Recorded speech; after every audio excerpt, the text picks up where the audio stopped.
You want to talk just a little bit more? Yeah. Can you hear me? Yeah. Okay, he's good. Should I cut call? I'm just kidding. That'd be funny. Oh, I see the little waves. That means that we're live. Cool. We usually just start it up early and then edit that stuff out later. Yeah, but it gives us a lot of fun blooper reels for the Right. beginning. All right. Bye. I love you. Bye, buddy. Hope you find your dad. Hope you find your dad. Oh, man. Okay. All right, so I will let you know as soon as I start the timer. And then we will start this vocal dance.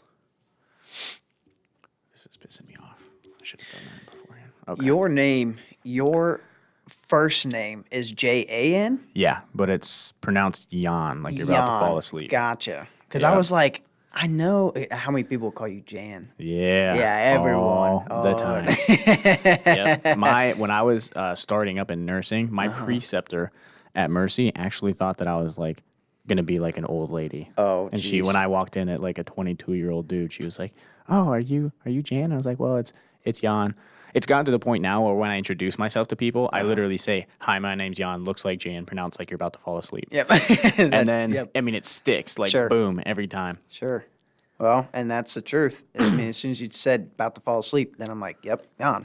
Yep. And then it. people never forget it. Right. Plus, it works as a good icebreaker and it starts cool conversation. Right. Okay. So we are going to go live in 3, 2, 1. Welcome to JJD Thoughts Podcast, the Apex, episode 5. Today we have something that's a little bit out of my comfort zone because I have not interviewed somebody in the music industry yet. My expertise level is primarily in management, leadership, followership, and that type of knowledge base. Despite being involved in a cappella throughout high school and singing in college and stuff like that, I really don't have a whole lot of experience in the music field. But I would like to open up this podcast with a quote directly from our guest that I found absolutely awesome and I think will be a great transition into today's podcast.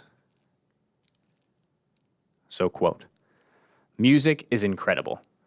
It can move thousands upon millions of people at a time. It has the power to transform lives and build people's spirits up. To be a part of that feeling is unlike anything in this world. Being able to provide the people with an uplifting, positive, and fun atmosphere is the greatest feeling you can have. At times, I step back and look around at my crowd, and I get chills from everyone dancing and having a fun time to the music that I'm playing. It's a feeling you just can't beat." End quote. With that, I would like to introduce our guest of the day, Mr. Kurt Wolf, a.k.a. DJ Wolf. Welcome to the show. Yes, thank you. Thank you for having me, Jan. So let's just start out with that. Let's start out with that quote. How did that come to mind? Where did that come from? And why did you pick that as kind of the faceplate for your website? Because that's kind of the first thing that really stuck out to me that was you. Sure. So, essentially, people always, people will ask me, why do you, why did you get involved with the whole DJing and whatnot, and what do you really like about it? And so, essentially, with the music and everything, moving people is and making people dance and smile, and just essentially move to your music is a feeling that you can't really get with any other sort of job. Essentially, a lot of your people are 9-to-5 jobs, or they go to work in the morning and then they come home in the afternoon, and there might be some smiles and stuff at work, and you might have made someone laugh or this and that, but essentially with DJing, I have even had people who have came up to me and been like, man, I was having such a rough day, and then we came out here and now I'm having a better time. And, just being a part of that and being able to change someone's day and emotions and stuff like that are just, you can't beat that. You can't beat putting a smile on, whether it be a bride's face or anyone coming into a bar or club, just dancing, having a good time, whether they're acting like goofballs or not. You really cannot beat that feeling, and you're a part of that, and a main reason for that. And your music essentially speaks for itself, as far as everyone, moving and dancing to your music. So it's awesome. Just absolutely love it. And I think that's a really cool way to describe it, because there's not a lot of people that I think would associate that mentality to a DJ, if that makes sense. So you're looking at people, you're talking about it as almost like an outreach kind of, where you're like, Right. people can come to this place, whether it's at the wedding or at a bar, at a club, or wherever you decide you're going to put up your equipment, and they could be having a super rough day, and they come in and start listening to you, matching songs up and meshing them together and doing your own thing on the beats and everything like that, and feel it inside of their souls, really, and just kind of uplifting them Yep. to a totally different plane of existence than just what was happening throughout that day. Yeah, absolutely. It allows them to get away, essentially, and just for, even if I can take someone away for even 5 minutes, having a rough day, or I don't even know, God forbid someone passed away in their family or something like that, and I can take them away from that hardship or that rough times, then that's an amazing, essentially kind of like a little mini miracle, I guess you could say, in my eyes, which is really neat, and I get to Right. be a part of that. Yeah, that's awesome. So let's back up and talk about how you got to where you DJ now. Just kind of outline, I don't know, where you grew up, what it was like where you grew up, and kind of a path that led you from, let's say, point A, to now standing with headphones around your neck. Yeah, so I grew up actually right down the street from Walsh University, Uniontown, Hartville area. A lot of people actually don't know that, especially I'm sure a big part of my following doesn't know that. I graduated from Lake High School, and lived in Uniontown, Ohio, and was a little bit, I guess you could kind of say a little bit of a country boy, in a sense. I mean, we're not really necessarily city, but we definitely have the country surrounded by us and whatnot. But Oh yeah, I grew up down in Canton South, so yeah, so yeah, you're I live country I as live well. right on the borderline. My parents' house is really the first kind of rural property Sure. between like suburbia and, I mean, basically people that own hundreds of acres. Yeah, So absolutely. it's definitely I can definitely vibe with the Uniontown. Yeah, absolutely. Folks. But it's kind of neat because you get really essentially at that location of Uniontown, Hartville, you kind of get the best of both worlds. You're literally right in between both Akron and Canton, which is really neat. But it's just kind of nice because you get the best of both worlds. I kind of like to prefer myself as a mutt when it comes to, people ask, or people might say, oh, I'm a city person, or oh, I'm a country boy, or oh, whatever. I'm essentially kind of a mutt. I'm kind of a combination of all that. I got a little bit of the city in me. I got a little bit of the country boy in me, which I think honestly kind of translates into my music as well, because I also love country music, but yet I also love my hip hop and rap and R&B and stuff like that. Oh yeah, So, if you're ever in the car with me, if I were to just put my Yeah. my phone on shuffle, it would be like, okay, we're gonna jam out to some Dean Martin and big band, and then we're gonna go over and listen to some Alan Jackson, Yep. and we're gonna listen to some old school Nelly and 50 Cent. Yep. Like, there's no predicting where it's oh gonna go. no, absolutely not. Yeah, that's the same way. My all my Pandora stations are hysterical to look at. They really are. They're hysterical to look at. But yeah, no, grew up in Uniontown, Hartville. Blessed with a great family, mother, father, brother, and sister. Phenomenal people, very supportive.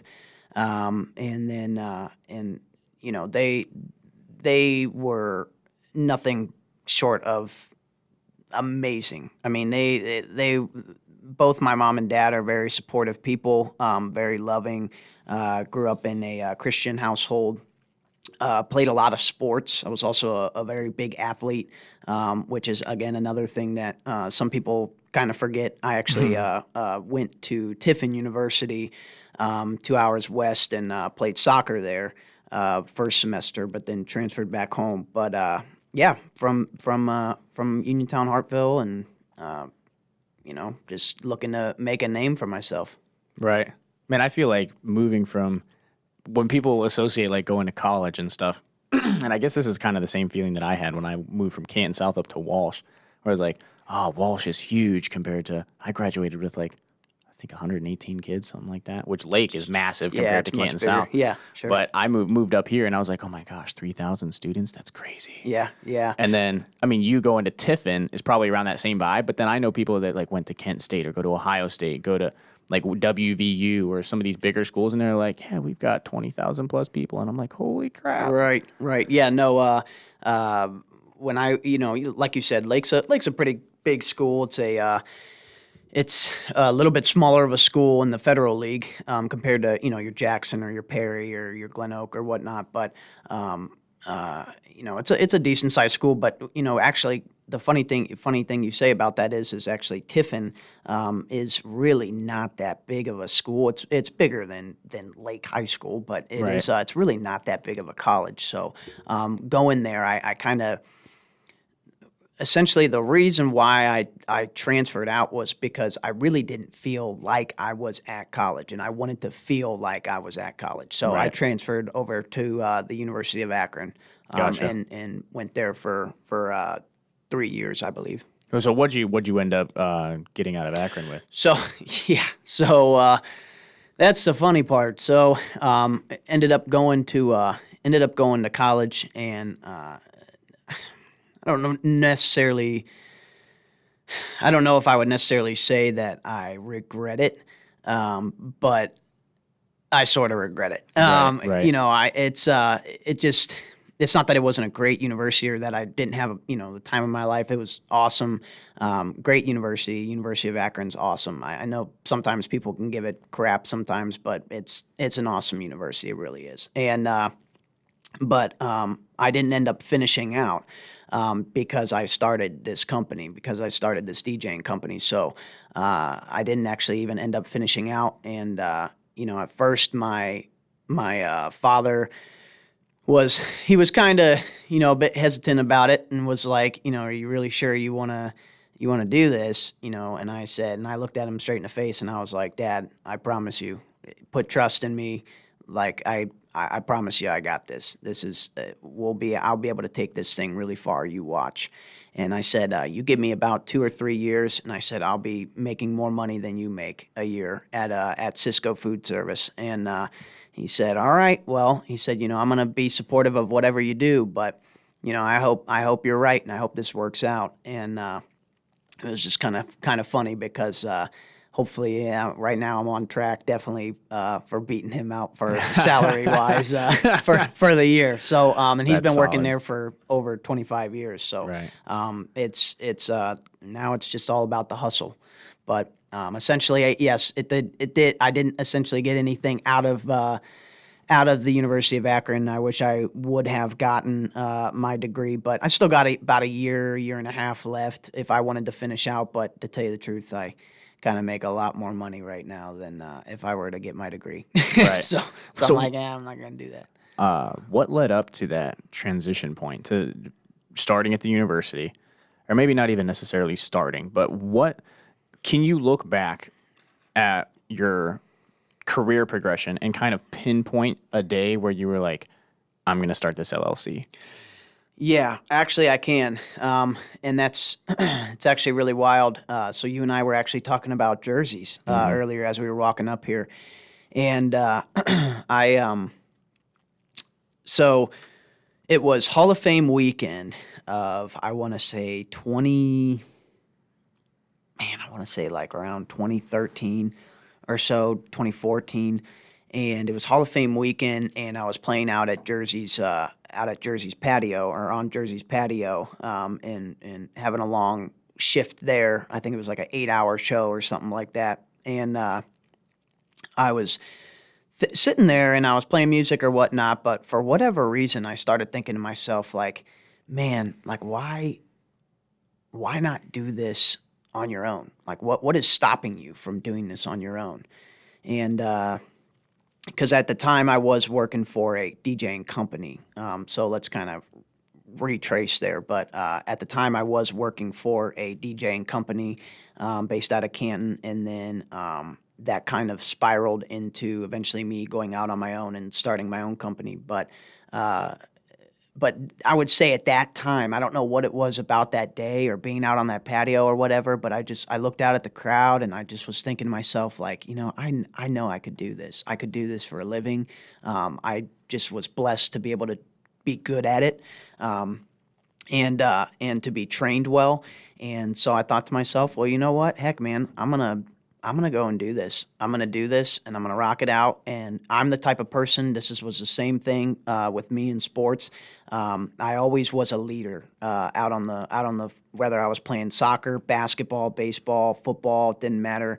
I just have that leader mentality in me. I don't like to lose. Definitely do not like to lose. And I don't quit. I will do anything in my power to succeed.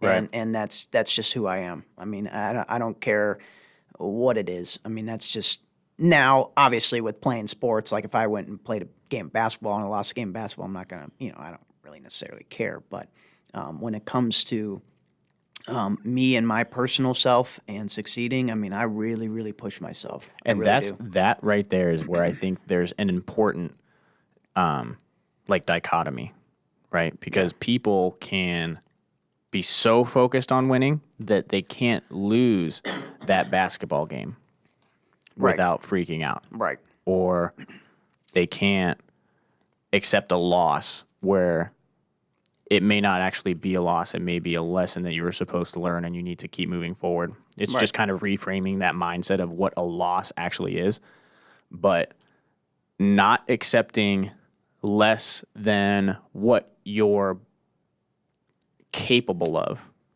Right. I think is the important piece personally. Right. Where that leadership mentality that you just talked about is knowing what you're capable of, the path that you can be proceeding, what you should be doing, how you should be doing it. Because I think deep down we all have that little voice that's like, oh, you didn't wake up this morning. Or, hey, you should be going to do this. Right. And if we ignore that little voice, then we feel like crap about it because we ignored it, and then we go get ice cream and we feel like crap about eating ice cream, and then it all kind of spirals downhill. Yeah. But if you have that mentality where it's just like, personally, when it comes to decisions that I make day in and day out to determine whether I'm going to be successful, I'm going to listen to that little voice. Right. Right. And I'm going to push it. Yep, and you're right, and you got to, you have to, and you can't, going back to the school thing, the reason why I didn't succeed in school was because I procrastinated and because it wasn't in my heart. Mm-hmm. But if there are things now when you're out in the real world and you're not in school, whether it be high school or college or whatnot, and now you are in the real world, you got to do the little things, like you said, like that little whisper in your ear, like, don't eat that, or, oh, I gotta remember to take the laundry. It's something as simple as taking the laundry out of the washer or dryer or something like that. You gotta. There's little things, and I know that it sounds kind of silly, but those little things make you feel like you have accomplished the day. Like at the end of the day, you can say, okay, I accomplished this, this, this, and this, and I did all these different things, and it just helps you feel good. And then the next day, you build off that, and it's just a constant building. But you gain momentum. Yeah, you gain in one way or the momentum. other. Right. And people don't think that you can build up bad momentum, but you can definitely build up bad momentum where if you're not taking the laundry out when you're supposed to, and then it stays in there and it gets moldy. Right. Right. That can build up bad momentum in a different direction. And Sure. it's hard for people that have built up that bad momentum for such a long time to start. You have to literally walk upstream to get back to Yep. neutral. Yes, you do. It's just like it's like working out. It's like when you work out. I used to, believe it or not, now I'm skinny and scrawny now, but I used to actually be pretty darn big. I mean, I got stretch marks under my armpits. I used to lift a lot, and I was got really big before I went to college, which was random because I ended up playing soccer, so it was like I ended up losing it all anyways. But That's what I was just thinking. I was yeah, like, you got massive to go play soccer. I weighed about 25, 30 more pounds than what I do now, and just put on a lot of big muscle mass. And my father's a big guy. He's a really solid dude. If you looked at him, you'd be like, holy Just a smokes! brick house. He definitely used to, because he played semi-professional football. So Gotcha. so he's a big guy, and no, I mean, as far as just the little things, like you said, just mounting up, I mean, it's just so important. And, I really do believe that I got a lot of my competitiveness and my leadership and my not willing to, lose and stuff like that, and my work ethic from sports. I really do. I really did learn a lot, and that's why, I hope, whatever my child someday wants to do, that's perfectly fine. But I hope someday my child definitely wants to, whether it be a boy or girl, wants to play sports. So Have you ever heard of Admiral McRaven? Do you know have you ever heard that name? No. So he was an admiral, right? Okay. He may still be an admiral in the Navy. I don't know. Someone will correct me on it if I'm wrong, but he gave a speech at University of Texas graduation, and he also wrote a book called Make Your Bed. And he basically said exactly what you said about the little things piling up, and then you're able to check something off of your list. Sure. Where he said, if you wake up in the morning and you make your bed, you've accomplished the first task of the day. Right. And then Yes. if you yes. come home and you had a crap day, you come home to a bed that's made and ready for you to get in to go to bed. Right, and you feel good. Mm-hmm. You feel good. I mean, I couldn't agree any more than with that. But yeah, I mean that just all builds into it, and then you're constantly hustling. This especially, with when you don't have when you have your degree. There's a buddy of mine that also didn't get his degree from the University of Akron, and he's one of my best friends, and him and I both, we kind of in a sense like the fact that we didn't get our degree, because we think to ourselves, okay, I can't just sit back and rely on my degree to push me forward in life. Like, I'm going to push myself in life, as opposed to having a paper or a diploma that tells me I need to, or that. That you're already like pre-qualified. Almost. Yeah, you have to prove to people that you're qualified. Right. And it just allows me. Plus, it allows me to push myself, because I look at all of my other friends that have their degrees, and they have maybe their bachelor's degree, master's degree, or whatever. And for me, it's, even though it's not a competition and it should not be a competition, in my head, I like to think to myself, okay, I need to beat him out as far as salary wise, and Right. and it's not a competition, and it should not be that way. But I'm just because like you think about that inside of your own head doesn't mean that you're imposing that on the other person. Right, You know what I mean? right. And as long as you're not walking into like a Super Bowl party and going, "Hey man, I made $80K last year. What'd you make?"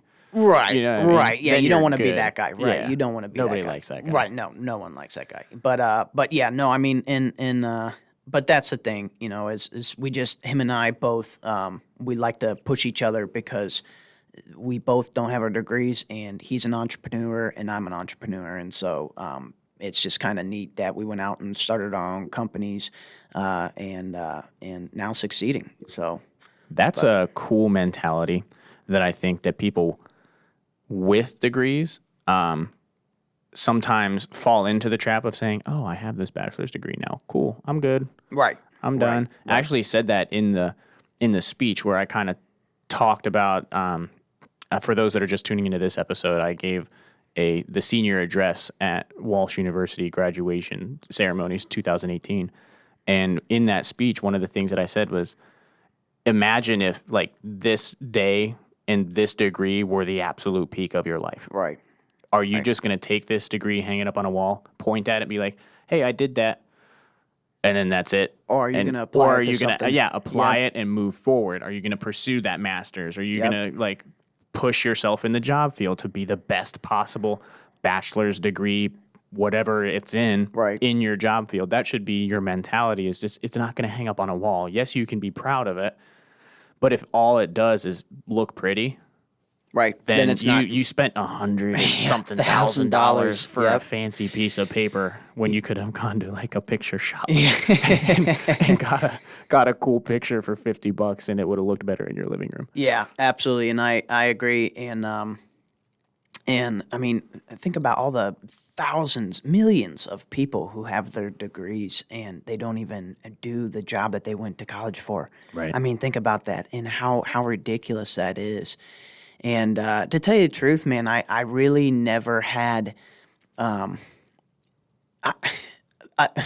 always wanted to be a professional athlete, to tell you the truth, but just was honestly never physically big enough. Right. You can only push your body, so I can't grow anymore. I stopped at yeah, about yeah. 5'8", 5'9", so I think I ain't gonna go to the NBA or anything like that. Right. But as far as like the diploma and everything goes, like in no shape or form am I telling people not to go to college. I think everyone should go to college. I think it definitely does help people, but I think there is also an alternative, and I like to be that like alternative route or that The path less traveled kind of yeah, the path less traveled, because I feel like odds are against me and I like to prove people wrong. I love proving people wrong. So that's that's a challenge to me. That's what I that love. mentality right there, just like, I mean, that just made the hair on my arm Yeah. stand up a little bit, where it's like, oh, people think I can't do this. Right. I'm going to do it. I'm gonna do it, right? Yeah. Yep, that is me all the way, and might come from it definitely comes from sports, but also might come a little bit from the smaller man syndrome or whatnot. Like, oh, you can't do it or whatever. Yeah, okay, you want to see? I'll prove you wrong. That's funny.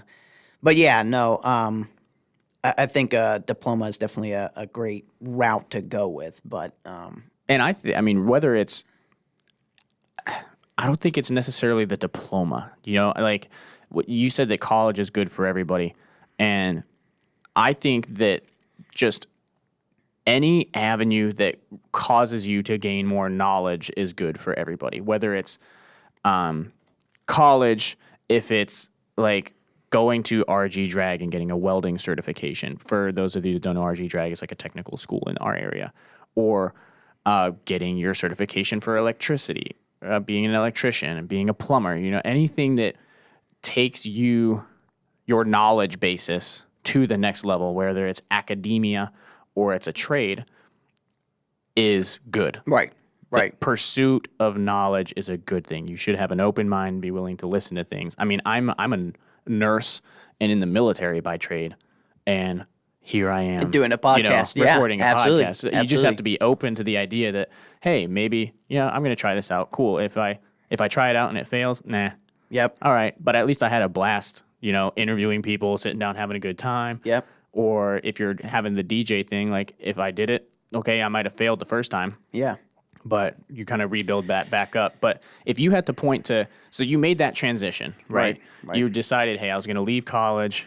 Now I'm going to try to open this my own DJ thing. What was it like in those early couple of months?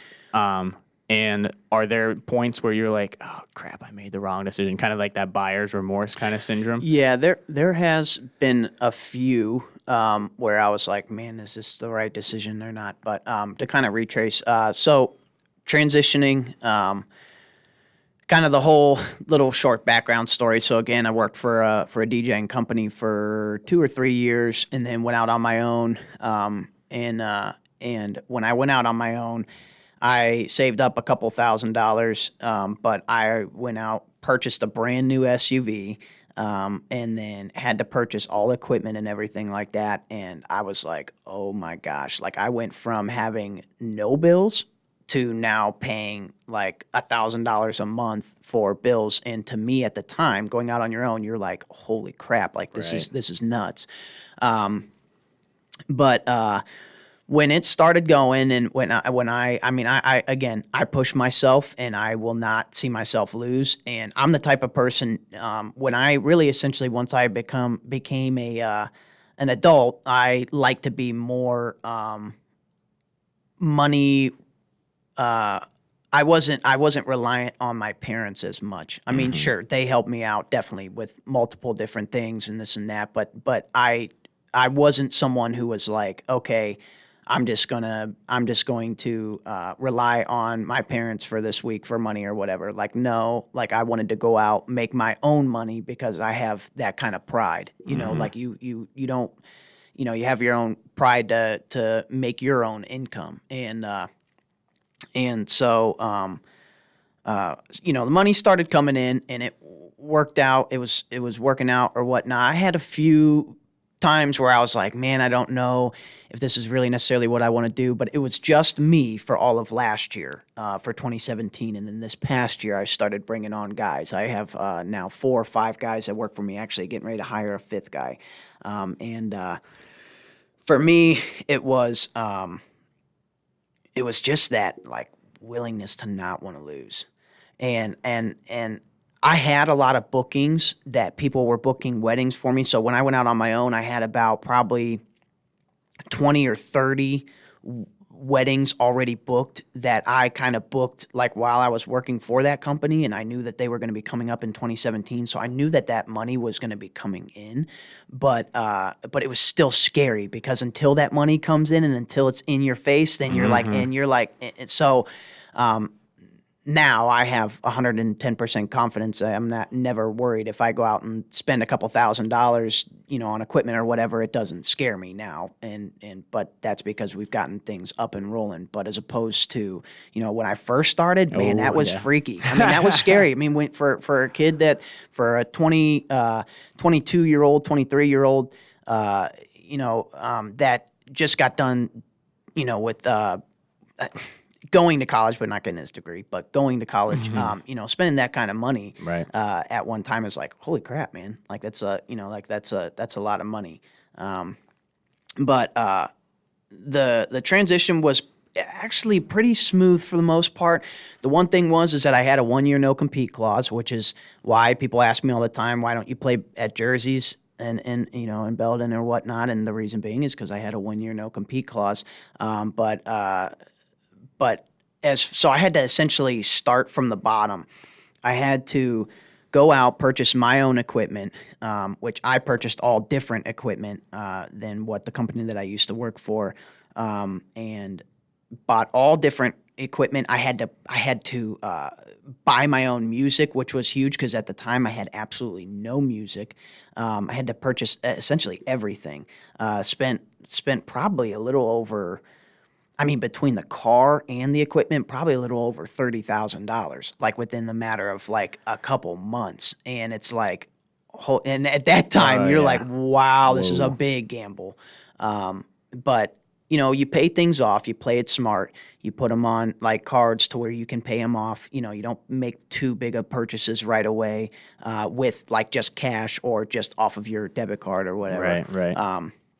But I played it smart, and luckily I had the right leaders behind me that were like, hey, do it this way, do it that way, blah, blah, blah. And then it got up and going, really got up and going. And now I'm at the point where my head's spinning because I am constantly getting bookings for bars, clubs, private events. Weddings are huge. Weddings are my biggest thing. We do a ton of weddings, but Last year I did, I think 42 weddings last year, and for my first year being out on my own. And this year I have 38. Or I'm sorry, this year I booked over. I think I had 65. about 10 or 15 of those were my guys going out and doing those for this year, and then the rest of about 50 or 52 of those were me doing the weddings. But next year I already have 30. Been lucky enough to have 38 weddings booked, and that's not even. and anywhere well, in- 38 for me, and then I already have 10 for my other employees, so 48 altogether already, and we're a little over halfway through the year. So Right. it's truly a blessing. Everything has been such a blessing. I have just been really, really fortunate to know the right people in the industry, have great supportive friends and family. And now that it's funny because, back to when my dad said, you sure about this? Now my dad's like, holy smokes, like he's like, man, I'm going to retire from Cisco and start coming and DJing for you, which is just kind of, it would be hysterical to see. Probably be like Def Leppard and stuff all night long. That'd be hilarious, yeah. But yeah, no, I mean, I really didn't have. I had some point. I had a few points definitely that were like, man, are you sure you really want to do this? But you pick yourself right back up, and I mean, it's a hustle. It's day and night a hustle. And Yeah. it really honestly is. I wake up in the morning, I answer text messages, emails, and people think like, oh, you're a DJ, you just Instagram work at night. DMs. Yeah, Instagram DMs and stuff like that. People asking for bookings and everything. And I don't have a receptionist. So for me, I have to answer all the phone calls. Right. So I essentially am obviously the owner, and then the DJ, and then also too now the receptionist as well. So I answer all the phone calls and emails and texts and the bookings and this and that. So people think like, oh, you DJ, you just work at nighttime. No, I work every minute of the day. You can even ask my my beautiful girlfriend. She lives with me up in the Falls, and sometimes she's like, you need to like kind of step away from your phone, just kind of chill out for a second, because I'm just constantly working. Yeah, I It's get part of that. it. I get that from people all the time where I started this up, right? And like I was talking to you before all this went down, like when I first started this, I was just some kid posting blog posts on Facebook. Sure. And it just kind of started growing from there. But I would get done with class at Walsh, trying to finish up my nursing degree with a minor in psychology, which it's hard enough to do a nursing degree at Walsh University, let alone trying to add on something. Right. So doing that and then coming home after a 12-hour clinical day and sitting down and say, hey, I'm going to try to write an article, or I'm going to read this book. I'm going to start highlighting this. I'm going to start trying to build up that knowledge basis to where I'm able to quote things, point back to references that people can use when they're looking at these leadership concepts and stuff like that, where it's a constant. People think that it's just coming into the recording studio and sitting down across from somebody and just talking. Right. But I legitimately probably spent about an hour and a half creeping on you. Right. To, Well, hey. gain a background where I was like, okay, what kind of questions can I ask this guy? Right.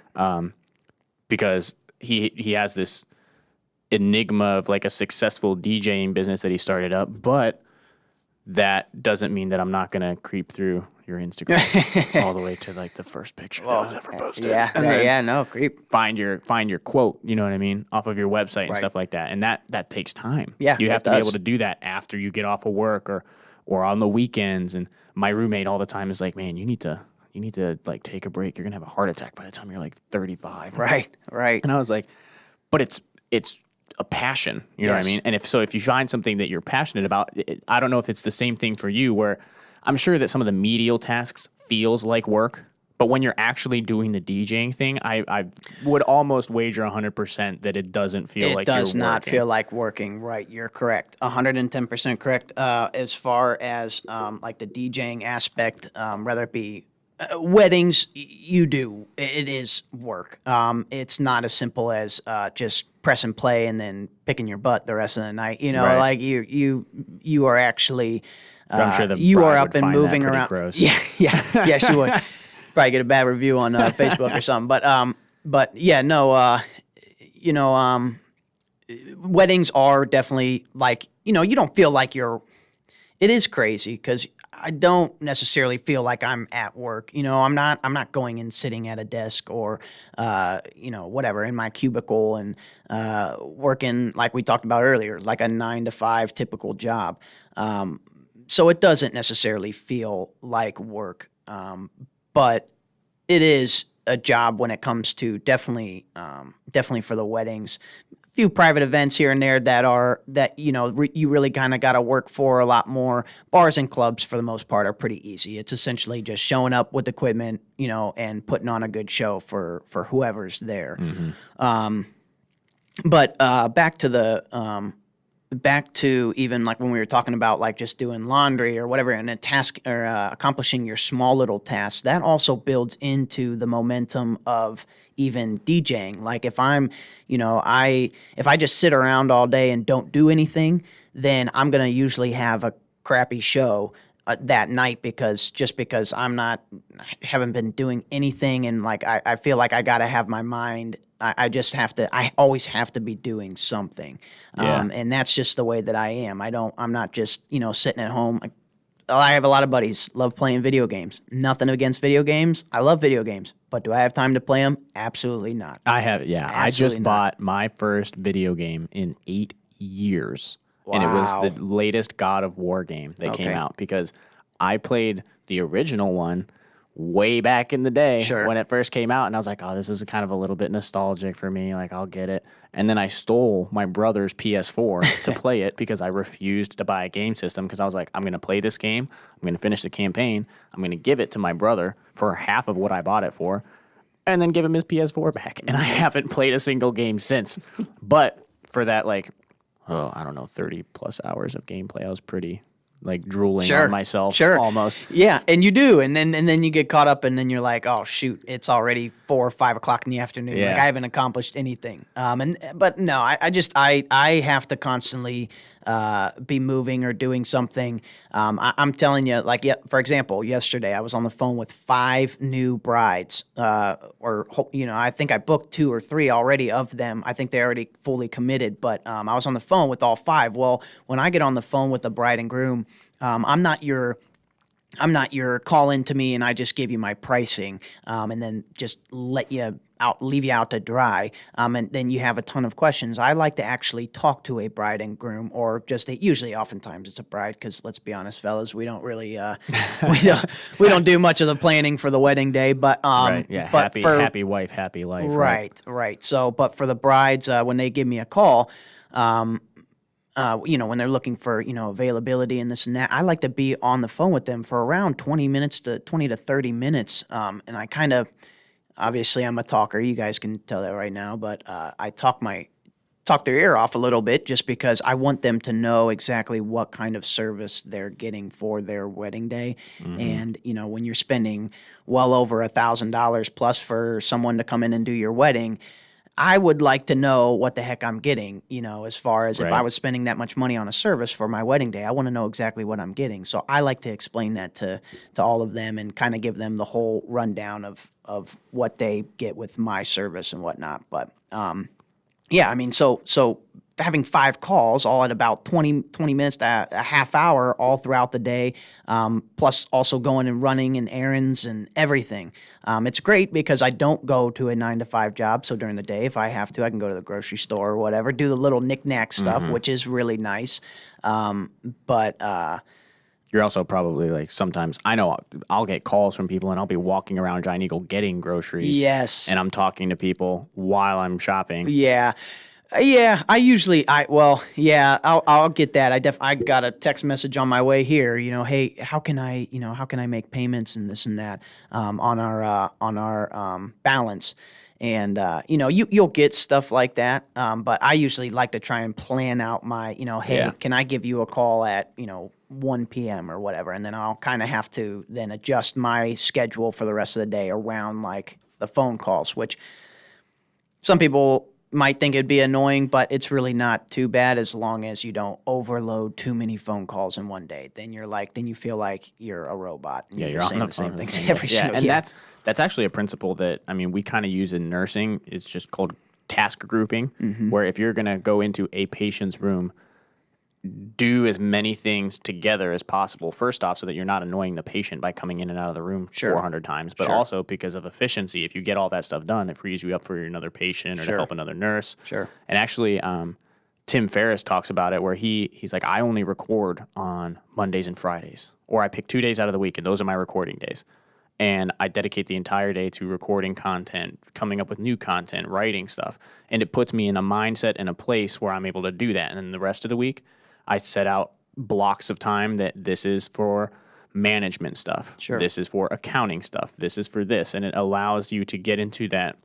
Like you said, before you get into a show, you have to get into a mental state. Right. It allows you to get into that mental place where you're not trying to squirrel and you're like, oh my God, I'm on the phone, but okay, what did I forget? Do I need to buy towels? I think I need to buy towels. Right. And then you're scattered, and then nobody gets the best version of yourself. Right.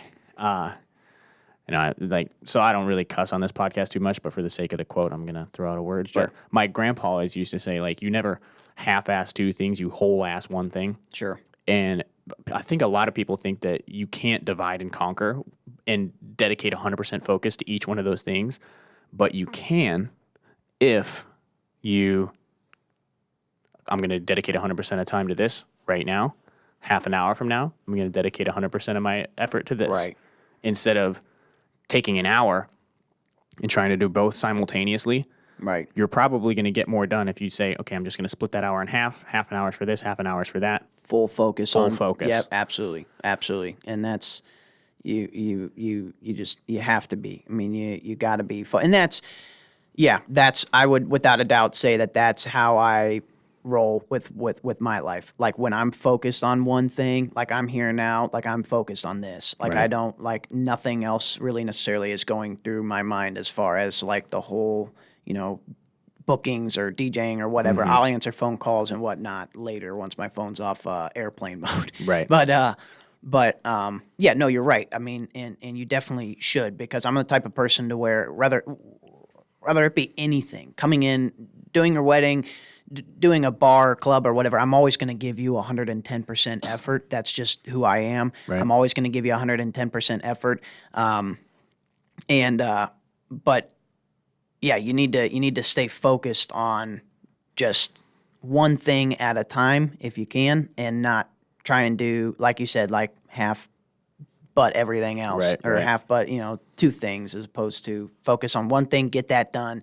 Once you're done with that, okay, clean the dishes, get the dishes done. Okay, now we go over to laundry. We're not trying to do both at the same time. Right. Yeah, because then your dishes end up with little specks of food on it. And your laundry's not completely clean. Right. My lady's mad, and then I'm like, oh, darn it. No, I'm just kidding. Here we go. And now I'm in the dog house. And the I don't get in the dog house with her. She's awesome. Man. She's great. She's an awesome woman. But I mean, you've been doing weddings for a while now, right? Yep. What was it? I'm curious because I would never be able to stand behind that booth. As much as I stand in front of large groups of people and talk, like on my installation, I'm in charge of training recruits before they leave for basic. So I stand in front of a group of anywhere from 30 to 50, like 18-year-olds that are like, teach me the ways of the Air Force, like every month. Yeah. Right? Yeah. That doesn't freak me out. Right. But like being at somebody's wedding, I feel like I don't know. Yeah, when I first... Do you remember what that was like versus now? Like, what would that comparison look like? Yeah, so, a comparison is night and day. It's a night and day difference. First of all, when you go to do weddings, you have to be comfortable on the microphone. That's the biggest thing. Anybody can press play and play music and whatnot. And there's a lot more to it. People think that that's just all it is. I promise you there's a lot more to just pressing play. There's actually a flow and a transition, and there's a way of going about doing genres of music and whatnot all throughout the night. But anyways, that's getting sidetracked. But as far as talking on the microphones when I first started, I mean, I definitely when I first did my first wedding, I was like sketched out because not sketched out, but I was just very scared. I was nervous. I was like, man, do not mess up the bride and groom's name. Don't mess it up. Don't mess up because I was comfortable on the microphone, but I'm not nearly, I mean, now I'll say whatever. It's just like, when you talk into a microphone, it's just like you and I talking back and forth to each other. That's the same way. Yep. And one thing that kind of always helped me is to not like maybe not look at the people or the audience, or like pick people out and like look at them or stare at them while you're talking, but look at look at the ceiling, or look off into at something that's not the crowd, because when you start looking at the crowd and maybe their reactions to what you're saying and like being like subconscious about that, then that's when you start to then think without you start to get inside your own head. yeah, in your own head, and then you're like, oh man, and then you like kind of start stuttering or whatever. And so, when I first started doing weddings, yes, I was much more nervous. Now, no, it's a cakewalk. It's a cakewalk. I have done weddings now Like for a wedding cakewalk. well, No, yeah, too like a bad. wedding cakewalk. Yeah, there you go, there you go. But all right. That was but, horrible. I apologize to everybody for that. but no, there. As far as walking in and doing someone's wedding, honestly, I feel just as comfortable going in and doing someone's wedding as I do going and playing at a bar or club. And it's just, I've done this now. I've done a little over 200 weddings now, and so for me, I'm like, this is easy. Right. But to a lot of people, it would be like, holy crap, like what if I mess up? Well, I'm sure if I got 200 weddings deep at that point, I'd Yeah, like, you'd know be what? like, I'm yeah, that's good. easy. Yeah, because Right. so if we flip flopped and I forced you to come in, put on a uniform, and then try to teach people leadership concepts about what it means to wear the uniform and like how to lead in the military and stuff like that, I'm be sure lost. you'd be like, yeah, like a colonel would come in and stare at you, you'd be like, oh god, hi, Sure. sir, Yeah. but if you did that 200 times. Yeah, you'd be Then, like, this yeah, is we'd be easy. comfortable. That's something that people get discouraged about really easy on, or like really, not really easy, really early on in endeavors, because they're like, oh, wow, like I'm never going to be good at this. I suck at this. But 50 tries in, I'm getting Right. a little bit better. 100 things in, Right. I'm Getting good. better. 200 things in, I'm great at this. Yep. And that's what people have to understand is that it's just like, again, back to the sports reference. You're not going to just pick up a basketball and become Michael Jordan. You have to practice. You have to practice. You have to practice. You have to practice. Even though going and doing someone's wedding isn't, I guess it's kind of in a way it's practice, but you also need to be on your A game. But it's reputation or repetition. It's doing it more. Like you said, the more and more you do it, the better and better you get. So for me, going in really to any show, I haven't done a show where I felt like, ooh, I don't know about this one in a long time. Yeah. Just because I have done nursing home events. I've played to little first and second and third graders. I have done Sweet 16s. I've done weddings. I do bars and clubs. I've done, all sorts of different things. Like in August, coming up here in August, I'm going and doing like a event at the Dogwood Pool right down the street here. Dogwood Pool in North Ken. I'm playing just for like the public and stuff like that. And just different things, I've all sorts of stuff, man. All sorts of kind of crazy stuff that I was like, man, are you sure you even need a DJ for this? But people were, hey, if you want to have a DJ for a private event or whatever, and you want me to be there, I will be there. And be willing to like step outside of that box. Where Yeah. you're just like, nope, I do weddings, Right. and clubs, You know what Right. I mean, and you can pull. I call it like the circle of you almost, where me sitting here isn't me doing all a bunch of research into podcasting and how to interview people and whatever else. It's me growing up in the country, me being in 4-H, Yep. me going through all the crap that I went through in high school, me joining the military, me going to nursing school. Yep. And like all of this kind of forms this circle where I'm able to take all of that experience and dump it onto a mic. Right. And then with DJing, it's like, okay, I've done first and second, third graders. I've done this, I've done that, I've done this, I've done that. And all of that comes into me being a awesome wedding DJ Right. or an awesome bar or club Right, DJ. right. And that's the thing that makes me a little bit more unique from a lot of these people, or a lot of these, not these people, but a lot of these DJs out there. Oftentimes you will find, and this even speaks for my company as well, and what I am starting with premium entertainment. My company is is I'm trying to get guys to not only just be bar and club DJs, but to also be wedding DJs, to also be able to go out and do all sorts of different kind of events. There's a lot of companies out there, won't name any, but there's a lot of DJing companies out there who just do the wedding industry and they don't know anything. They don't know the bar and club industry, or there's a lot of just bar and club DJs that would have they can say they've done weddings or that they do weddings. They don't do it. They do it or they've done a wedding, but they don't know how the professional way of it being done is. They don't know the right way of it being done. And I'm sorry, but they just don't. But they a lot of the bar and club DJs because DJing can be such a hobby and can be like such a like second job to a lot of people. Some people just do it for, the love of it. And I do love DJing, and I really do. I love DJing and I love music, but I also have to treat this as a business, and it's also my way of living. So if I have to pay bills, this is how I pay my bills. Right. So I also have to treat it very much business-like as well. I have to make money. I have to. I'm not just that, 20-year-old college boy that if he goes and does, a show and makes 50 or whatever, $100 or whatever, little, like when I first started, very, very, very first started, and I was like with the company that I worked for, I was just happy to get out and play. Now it's like, yeah, I'm happy to get out and play, and I love to play, and I'm blessed to be able to get out and, entertain and whatnot, but I also need to be paid as well. But that comes with, owning a company. I mean, I have to, I have to. Yeah, I you got have to bills. cover your bills. Yeah, I got bills. But it's just a blessing to be able to cover your bills doing something that you love doing. yeah, that exactly, and it's awesome. And like you said earlier, it's like I don't even, and I really, I do work, and I work my butt off. I'm telling you, I promise you. Oh my gosh, ask my lady, man. If anyone, my lady she knows the most. She by now knows my whole. She knows my whole company in and out. She could run my company if, God forbid, like I ever passed away or whatever, and she could run it, man. I'll tell you what, she's awesome. But as far as I got sidetracked here.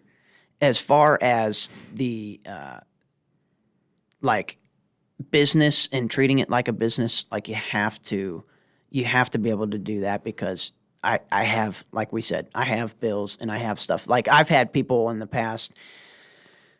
They don't really do it now because they realize like, okay, he's very much so legit now and this is what he's doing for a living. But like back when I worked for that company, I had people that were kind of like thinking that I was just doing this for just fun. And I really didn't know what I was going to be getting out of it.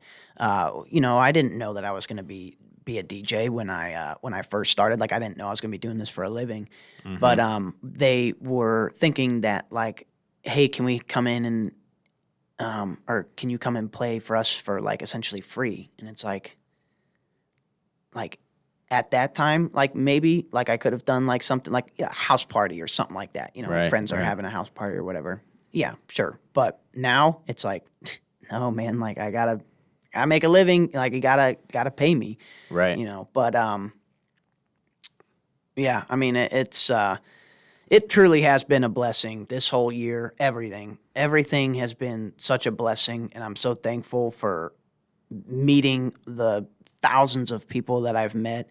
And that's another cool thing about DJing as opposed to like a 9-to-5 job is like I get to meet thousands of people like weekly, and all sorts of different kinds of people. And if you think about it, a lot of you'll get a lot of like your millionaires or celebrities or anybody that's big in the name, has a big name for themselves. They come into bars and clubs. Because they like to go out and they like to drink or whatever. So you have those connections that you get that you can't really get if you were working a 9-to-5 job and then just coming back home. You know what I'm saying? Right, So it really puts you in a unique situation. DJing has no limits. There are no limits in this industry. There's no like, if you wanted to make $100 million in a year, DJing, like, it's possible. Yes, it's very hard, but it's possible. You know, it's not.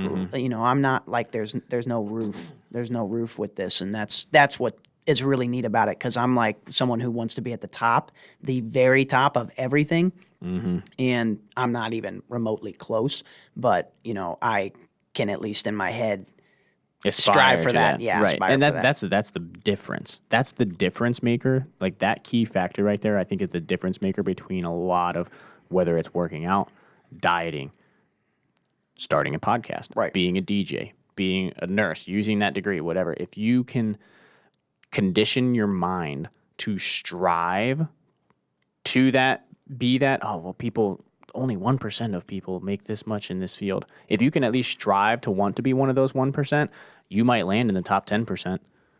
Right. And that's still awesome. That's still awesome. But right. if you are like, hey, I'm going to strive to be in the top 10%, you might land in the top 30. Or, oh, I want to be better than half the people. You got a 50-50 shot. Right, You know what I mean? right, So right. the farther down you go on that aspiration ladder, Right. the lower, like you can't achieve a high dream without shooting high. Right. Right. Like if you're just going to shoot low consistently, yeah, you might hit over and over and over and over again. I actually think that's a quote. I mean, that's a quote that a lot of motivational speakers use is like, it's not the people that shoot high and miss. It's people that shoot low and hit Yep. that stay stagnant. Yep. Yep. Because to everybody else, it's like, oh, yeah, he's being successful. Boom, boom, boom, boom. But if it's something that you know you're really good at and you're going to hit 100% of the time, are you actually growing? Right. Are you Are you actually actually- achieving anything? Or are right. you just kind of just being just sitting there? stagnant. Yeah, Yep. you're just sitting there. Yep. Yep. And yeah, I mean, and that's definitely something that I'm not even remotely being cool with, because I am not someone that likes to be stagnant. I'm not someone that likes to be just, you know, hey, not to be just, you know, average. I hate being average. Absolutely hate it. I'm not someone that wants to just only make, you know, that just you know, wants to make only a certain amount of money. I have a dollar figure in my head, but I don't want to say it over the podcast. But I don't want to be just average. I want to be above that. It's Right. just something that. And it's not that it makes you a better person or that it is anything like that. It's just not. It's just that that's I want to.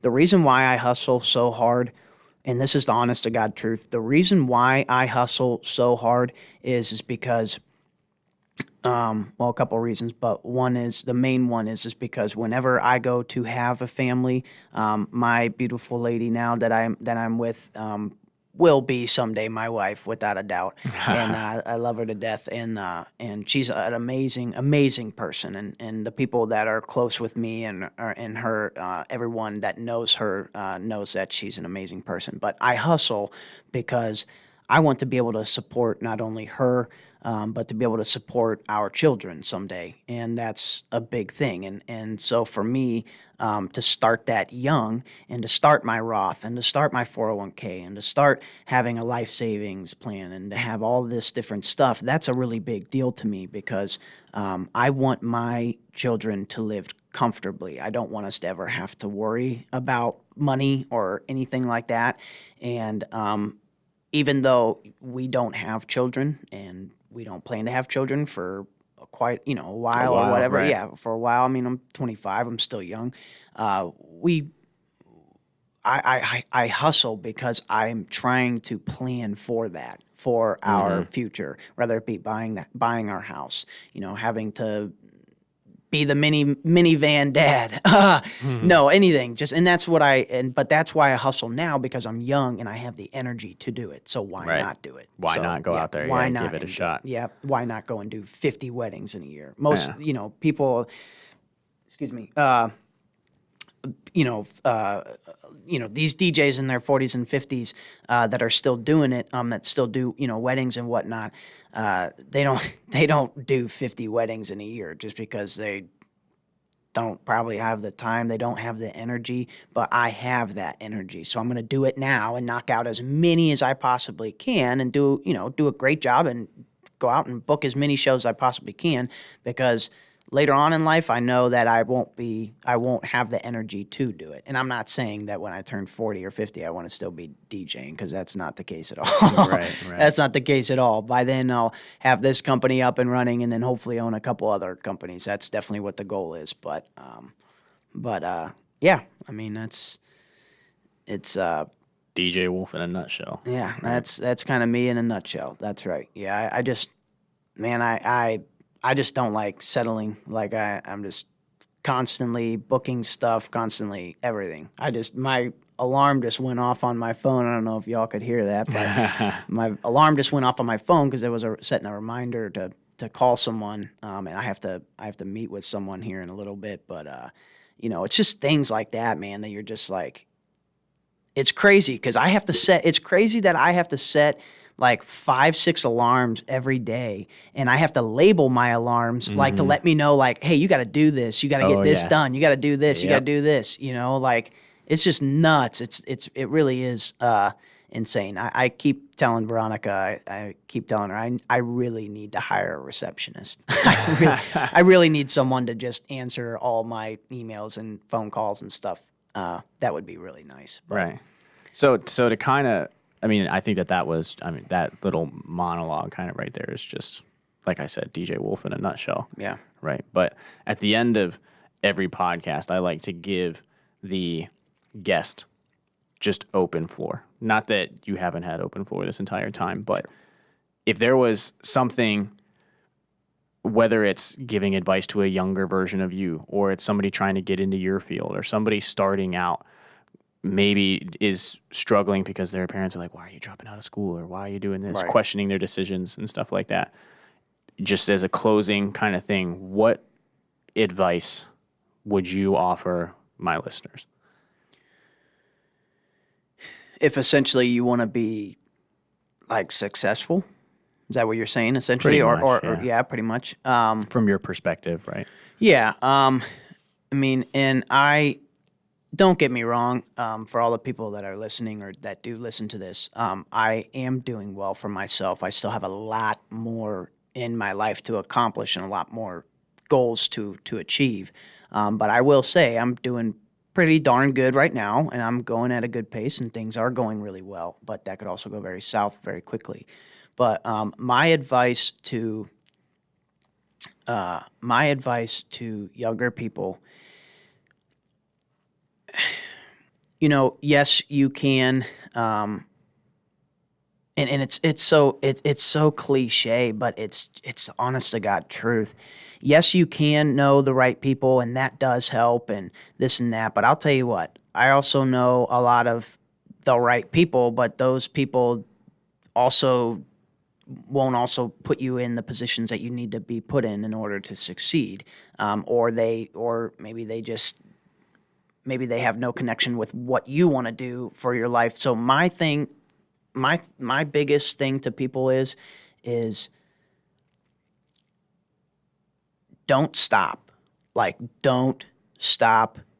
If you want to do something and achieve something, whether it be whatever it may be, just don't stop.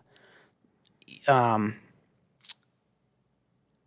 of the best motivational speakers is, and I advise everyone that's listening to this to listen to him as well, is I believe his name is Eric Thomas.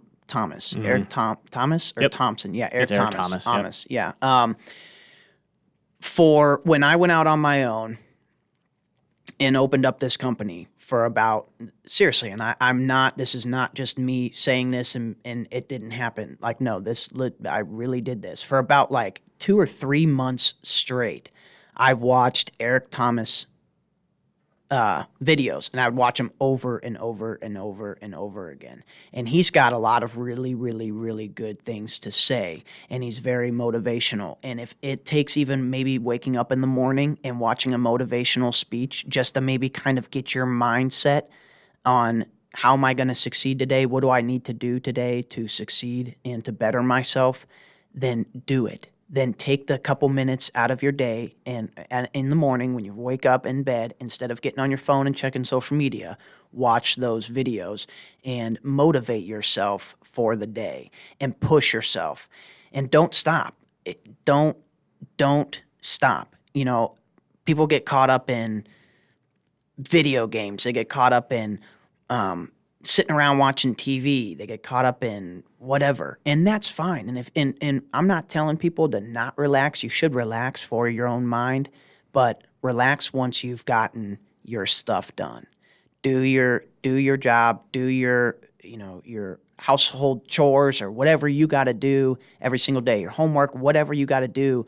Do it, get it over with, and then relax. Then you can relax. Everyone goes on vacation in life to get away from their job that they just got done working their butt off for. Right. And that's kind of your reward. So reward yourself at the end of the night, maybe with relaxation or coming out to see DJ Wolf. But that's my biggest spiel to people. Do not stop and find the motivation every day to wake up and to find something that you want to succeed at, and that, whether it be anything, job, whatever, and whatever you do, don't quit. Have trust in yourself. Be smart about things. Be respectful to people, because you never know who you're going to run into. And treat everyone, I know it's again cliche, but treat everyone, the way that you like to be treated, and have respect for everyone. Respect is a really, really big thing. But yeah, I mean, that's what I would say to younger people is don't give up, don't quit. You really gotta find that motivation in your heart, and whatever it is. Sometimes I listen to music and it motivates, actually not sometimes, but a lot of times music motivates me. So that's just something to, however your way of getting that motivation is, do that maybe and start that in the morning and then push yourself the entire day. But, Right. Yeah, but definitely don't stop. Rock on. So if somebody got to the end of a day that they were super excited about and driven, and they got a whole bunch of stuff done, and they wanted to come see DJ Wolf, where would they be able to find, like, you can shout, like, what's your website, your Instagram, stuff like that? So Where can you we guys find information about you? Yeah, absolutely. So you guys can check out my website, which is bookdjwolf I'm sorry, that's my email. But email is bookdjwolf@yahoo.com. Bookdjwolf.com is going to be my website. You guys can find me on Instagram at djwolf330, or you can find my Facebook page, which is just going to be DJ Wolf, and now it's spelled like the animal wolf, so don't add an E at the end. But yeah, so you can find me there. Play a lot in Akron, Canton area. Play in Cleveland a little bit. Trying to kind of work on that whole transition of going more so up into Cleveland, and playing up there as far as bar and club industry goes. Yeah, I mean, we really play all over the place. Right now we got Karma Cafe in Akron, in downtown Akron, which is right across the street from Rubber Duck Stadium. We play at Barley House in Akron, which is right next to Rubber Duck Stadium as well. We also play at Shots in the Valley, down in Merriman Valley, in Akron. We also play at Lobies in Canton, which is another great bar. And then we're hoping to pick up, I'm trying to think where else we play at. We play a little bit at Lazy Gator and Woody's, which is also located at in the valley as well, down in Merriman Valley. And we're hoping to pick up quite a few more, because I can only handle so many accounts with so many, with Right. 4 or 5 guys. So, but we're gonna be. I'll tell you what, man. I think that by the end of next year, I think I'll have doubled my accounts. I really do. Awesome. I think I'll be able to double those accounts. Get even. I think instead of having 4 or 5, I think we'll hopefully have around 10, and and then we'll keep going. Because I'm not gonna. I mean, heck, if I could supply a DJ for every single bar or club in the state of Ohio, I'll do it. Good I stuff. really don't. I don't care. Well, I hope it happens. So, well, thank you. Well, it's been a pleasure. And for those of you listening, this has been another awesome episode. It's been a privilege to sit here and listen to you talk about, like, your growth and your journey and how you ended up where you are. This is what I love doing, why I do, Yep. like what I do here. Yep. Being able to sit across from another human being that's driven and wanting to push themselves and get to cool places. So for the audience, thanks for tuning in. This has been another episode of JJD Thoughts, The Apex. Thanks, guys. Take care. Sweet. Cool. That was badass. Oh, thank you, sir, for having me. It took a little second to get used to talking into this and to having